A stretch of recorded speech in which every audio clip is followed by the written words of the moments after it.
jangan takut untuk gagal. Karena pasti setiap kali berjalan itu banyak hal yang terjadi. Biarpun kita tetap di kondisi prima pun bisa saja kita gagal karena kondisi di luar kita mungkin berubah. Jadi gagal itu biasa, yang penting kita belajar dan kita terbuka. Selamat datang di Partner Talks, ruang diskusi informatif dan edukatif hanya untuk kamu. Hai Sobat Wirausaha, selamat datang kembali dan selamat tahun baru 2022, khususnya buat teman-teman semua yang masih berpacu dengan target-targetnya yang belum tercapai di 2021. Pastinya di 2022 harus tercapai ya, dengan kolaborasi, dengan kreativitas, dengan teknologi, dengan inovasi, dan beberapa keyword itu juga yang membawa kita di pertemuan sekarang, khususnya sama salah satu dari yang sangat aktif ya, wirausaha yang sangat aktif khususnya di industri financial technology. Jadi buat teman-teman semua, khususnya mahasiswa, kalau yang pernah dengar platform fintech yang punya nama cicil.co.id ya, .co.id begitu Pak? Betul? Oke. Nah, beliau ialah salah satu BOD-nya di sana, punya background teknologi dan juga punya aktivitas sebelumnya juga di Singapura, lulusan dari NTU dengan aktif juga di teknologi company yang ada di Singapura. Nanti pokoknya kita akan ngobrol banyak tentang background beliau dan juga aktivitas apa yang dilakukan beliau. Sekarang kita langsung sapa aja, ada bro gua nih, ada bro Ricky. Halo bro. Apa kabar bro? Baik bro, apa kabar? Nah, ini dia bro Ricky. Jadi hari ini kita kedatangan tamu bro Ricky yang kebetulan saat ini kita ada di daerah Kemang ya. Thank you banget bro undangan makan siangnya ya. Jadi bro Ricky ini termasuk salah satu personil dari cicil.co.id. Nah, sebelum kita ngomongin yang lain, boleh dong bro di review sedikit, di preview cicil.co.id itu platform apa sih bro? Boleh. Jadi cicil.co.id itu sebetulnya adalah suatu fintech yang bergerak khususnya di bidang pendidikan. Jadi salah satu produk utama kita itu memberikan cicilan untuk mahasiswa-mahasiswa agar bisa membiayai uang kuliahnya dia. Dan juga kebutuhan-kebutuhan kuliah lainnya. Dan cicil.co.id ini sendiri sudah berapa lama bro existing? Oke. Kita itu berdiri tahun 2016 setengah. Jadi kurang lebih udah 5 tahun lebih ya. 5 tahun. Dan saat ini sudah di seed funding level? Kalau untuk funding kita udah beberapa kali ya. Jadi kalau sekarang itu mungkin bisa disebutnya udah series A. Series A. Ya. Untuk di round rate berapa bro fundingnya? Kita kalau terakhir ya, kalau nggak salah ya beberapa juta dolar. Oke. Ya jelas, tentunya juga sobat wirausaha juga yang punya rencana untuk akhirnya scale up usahanya, pastinya selain tentunya manajemen yang baik, market produknya juga yang fit, juga butuh bantuan akselerasi lewat funding ya bro. Nanti juga mungkin bisa di-share sedikit gimana akhirnya mungkin cicil.co.id bisa mengakselerasi bisnisnya lewat funding yang terus tentunya progres ya, seperti itu. Nah, cicil.co.id sendiri di tahun ke-5 saat ini, tahun ke-6 ya?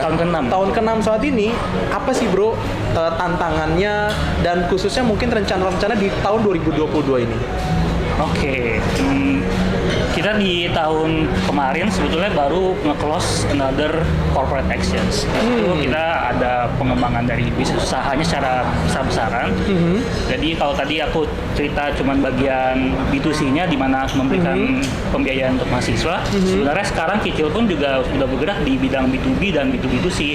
Jadi yang kita biayai sekarang nggak cuma mahasiswa, tapi juga bisa perusahaan atau bahkan tukang ojek dan warung pun juga ada sebetulnya. Tapi dengan partner-partner kita. Oke. Berarti sekarang sudah mau coba ambil market lain ya di luar dari mahasiswa saja khususnya. Tapi gimana bro, progres sama mahasiswa ini sejauh ini tantangannya apa bro? Apakah tingkat pengembalian modalnya atau pinjamannya itu cukup besar, ataukah mungkin mereka ada di dalam kategori yang masih skupnya hati-hati meminjam dana? Sejauh ini tantangannya sama mahasiswa apa bro? Oke. So far. Kalau di awal itu tantangannya lebih ke pengenalan pengenalan kali ya. Jadi kan financial literacy itu kan salah satu yang jadi tantangan utama yang juga sama-sama dengan teman-teman fintech dan OJK kita berusaha untuk mengedukasi semua masyarakat. Buat kami ya mahasiswa. Nah, di situ kita mengajarkan gimana caranya untuk mengolah keuangan yang bertanggung jawab. Jadi ini kan sebenarnya suatu opsi ya cicilan agar mereka bisa mengolah keuangan. Nah, di situ kita mengedukasi di awal. Kalau sekarang tantangannya lebih ke arah lapangan sebetulnya karena pandemi jadi kan seluruh kampus itu tutup. Jadi semua perkuliahan tuh online. Jadi di situ pun juga aktivitas mahasiswa berkurang. Paling kalau ada juga online. Jadi kita gimana caranya supaya tetap bisa menjangkau mahasiswa kita gitu, user kita, walaupun mereka sendiri tidak pernah tatap muka gitu. Ya itu salah satu tantangan utama kalau misalnya dengan mahasiswa di tahun sekarang. Dan juga mungkin demand-nya lebih kecil ya, mereka untuk pinjam ya. Demand sebetulnya naik. Oh, malah naik. Karena kebutuhan. Oke. Pendidikan itu kan salah satu kebutuhan dasar yang penting ya untuk masa depan. Tapi demand naik pun bukan berarti kita bisa memenuhi semuanya ya, karena kadang-kadang kita harus melihat dengan realistis gitu. Ketika mahasiswa itu dirasa belum siap gitu untuk mengambil pembiayaan yang lebih besar, tentu kita tidak bisa berikan. Jadi emang itu ada trade off-nya. Itu dia teman-teman semua ya.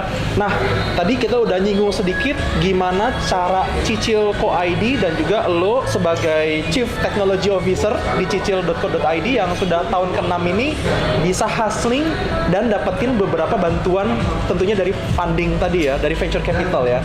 Nah, bisa sedikit di review bro, tahapan-tahapan awal dari yang mungkin kalian di tahun pertama, tahun kedua sampai tahun ke-6 series funding tersebut, dan apa aja yang mungkin perlu dipersiapkan khususnya buat teman-teman sobat wirausaha untuk akhirnya bisa mendapatkan pendanaan secara komersil ya. Oke, ini kalau tahunnya mungkin saya nggak terlalu ingat akurat ya, tapi saya coba ceritakan story-nya saya. Jadi kalau di awal itu kita mulai di 2016. Kita bertiga itu mulai dengan membuat yang biasa kita sebut dengan MVP. Jadi produk kecil gitu, untuk mengetes apakah benar ada kebutuhannya di masyarakat. Minimum viable product, MVP. Nah, di situ kita tes tuh. Jadi kita ada sebuah website ya, website simple, cuma beberapa halaman, kalau nggak salah 8 halaman gitu dengan satu form aja. Bahkan nggak ada yang heboh-heboh, cuma form submit data doang. Itu kita launching secara kecil-kecilan di ITB. Ya, nah dari situ kita lihat, ternyata ada nih yang mau mencoba gitu kan. Jadi ini early adopternya ada. Di situ akhirnya kita udah mulai dapat tractions. Kita di awal itu cuma bertiga kan, co-founders itu. Jadi seluruh proses itu kita lakukan secara manual oleh kami sendiri gitu. Jadi kayak kalau ada yang submit form, kita hubungi langsung secara personal. Ketika kita interview langsung secara personal. Jadi nggak ada tim gitu. Nah, seperti itu.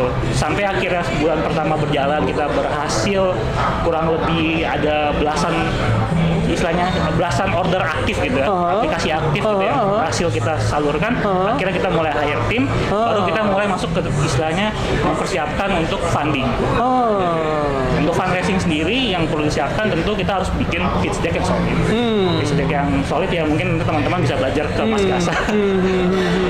Di situ baru kita mulai kita menawarkan kepada potensial investor yang kita kenal melalui network kita.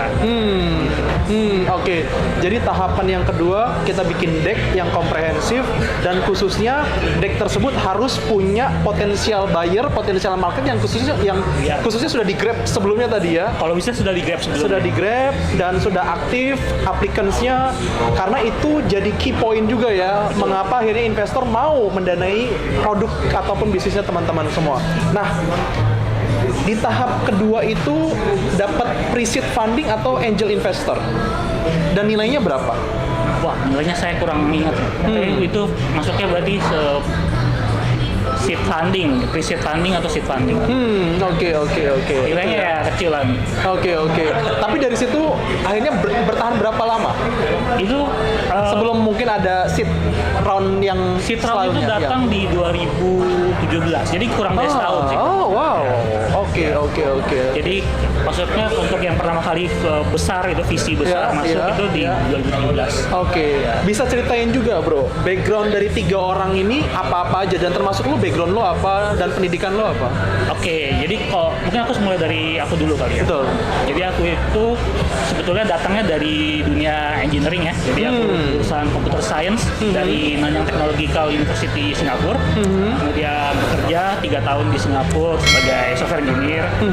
Udah pernah cobain dari depan sampai akhir dari suatu software development cycle. Itu aku belajar banyak di Singapura. Kemudian akhirnya aku pulang ke Indonesia untuk bantu teman aku di Circlo sebagai bagian dari engineering timnya dia. Akhirnya setelah itu baru aku pindah ke Cicil sebagai CTO. Oke. Nah, berarti sudah experiences berapa? 7 tahun di Singapura mungkin? Di Singapura kuliah 4 tahun, kerja 3 tahun. Yes, 7 tahun ya. Dan akhirnya balik ke Indonesia langsung dengan Cicil Co ID ya. Bantu Circlo dulu 1 tahun, baru masuk ke Cicil. Oke, Circlo. Circlo itu apa bro? Platform Itu software house sebuah IT.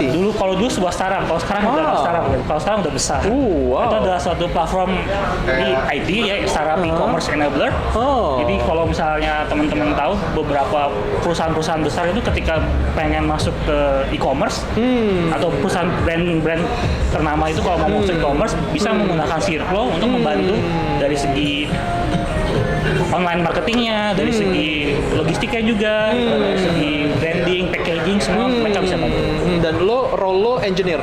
Iya, pada saat itu aku membantu di Circlo untuk istilahnya IT, engineer. merapikan sistem infrastrukturnya dia. Oh wow, oke, thank you, mantap nih. Ini apalagi di sini juga murid-murid gue juga banyak anak teknologi, anak IT, IF ya, informatika, yang mudah-mudahan nanti bisa belajar langsung nih sama Koriki nih kita nih. Nah, oke, jadi tadi sudah bicara background Ricky, dan mungkin sedikit background 2 orang lainnya. Oh iya betul. Iya. Ya. Jadi kalau dengan partner saya itu ada 2, salah satunya itu Edward itu lulusan SBM ITB. Oh, oke. Kemudian dia sempat bekerja beberapa tahun di konsultan, salah satunya mungkin di ConocoPhillips. Kemudian akhirnya dia melanjutkan MBA di INSEAD. Nah, di situ dia ketemu sama salah satu partner kami juga, Leslie. Leslie itu dari Singapura, dia Singaporean, lulusan London. Kemudian setelah bekerja beberapa tahun di bank sebagai investment Corporate. manager ya, di bank, kemudian satunya HSBC, baru dia melanjutkan MBA INSEAD juga. Oh, oke. Jadi 2 partner aku tuh bisnis, makanya Mantap. mereka mencari partner yang bisa bagian engineeringnya. Mantap. Itu tadi ya, hipster, hacker, dan juga hustler ya. Itu jadi 3 komponen yang harus teman-teman semua milikin kalau teman-teman sobat wirausaha semua pengen buat startup IT. Itu dia. Nanti bahasanya berbeda tuh topiknya untuk beberapa penjelasan itu. Oke. Nah, jadi tadi kita udah bicara tantangan. Sekarang bicara peluang. Peluang tadi Ricky juga sudah share bahwa Cicil Co ID ini mau masuk ke market size baru ya, dimana pengen grab di luar dari mahasiswa, yaitu tadi tukang ojek dan ya baru. mungkin lower segmen ya, lower segmen seperti itu. Nah, bisa nggak bro ada sedikit satu kesimpulan, satu statement lagi untuk teman-teman wirausaha khususnya yang menjalankan startup IT, statement untuk apa aja sih mungkin pesan-pesan lo untuk teman-teman semua yang baru mau memulai startup IT ataupun lagi jalan startup IT, apa mungkin pesan-pesan yang akhirnya bisa di-share ke teman-teman semua? Iya, Berdasarkan pengalaman lu ya gitu, sampai lo akhirnya bisa solve the problem. ya mungkin di awal yang bisa aku kasih pesan itu adalah belajar sebanyak-banyaknya sih. Ya. Jadi mungkin kalau misalnya dia sekarang Ricky CTO gitu, tapi kan Ya. perjalanannya panjang. Sebelumnya aku bukan CTO gitu. Sebelumnya aku belajar yang banyak, aku belajar dari mentor-mentor yang hebat, dari segi engineering mentoring maupun dari segi leadership itu aku belajar dari orang-orang dan dari teman-teman aku semua. Jadi di awal pasti kita aku sarankan mulailah dengan belajar dulu gitu. Setelah kita sudah mulai cukup ilmu baru kita bisa mencoba, dan ketika kita mencoba harus open minded. Itu penting banget. Jadi contohnya seperti Cicil aja setelah berjalan bertahun-tahun dan sukses di dunia mahasiswa, kita tetap open minded untuk merambah ke bisnis lain. Khususnya di kondisi yang seperti ini gitu. Kita harus diversifikasi dan sebagainya. Itu kan adaptasi yang terjadi kalau kita mau terbuka. Selain itu juga jangan takut untuk gagal. Karena pasti setiap kali berjalan itu banyak hal yang terjadi. Biarpun kita tetap di kondisi prima pun bisa saja kita gagal karena kondisi di luar kita mungkin berubah. Jadi gagal itu biasa, yang penting kita belajar dan kita terbuka. Oke, ya tadi ya. Poin pertama khususnya para Gen Z ya, ini yang sifatnya juga mungkin pengen instan, pengen cepet sukses gitu kan. Apalagi ekosistem saat ini banyak sekali ya teman-teman yang sukses di usia mungkin di bawah 20 tahun gitu. Itu sangat-sangat happen ya maksudnya saat ini ya. Tapi yang jelas nggak semua khususnya tadi kan punya value yang akhirnya bisa mencapai di kata-kata sukses tersebut. Poinnya sebelum akhirnya ada di fase sukses, mau belajar dulu dan mau ya beradaptasi ya mungkin ya dengan orang-orang baru, orang-orang yang khususnya sudah berpengalaman. Belajar dulu. Yang kedua tadi jangan takut gagal gitu kan.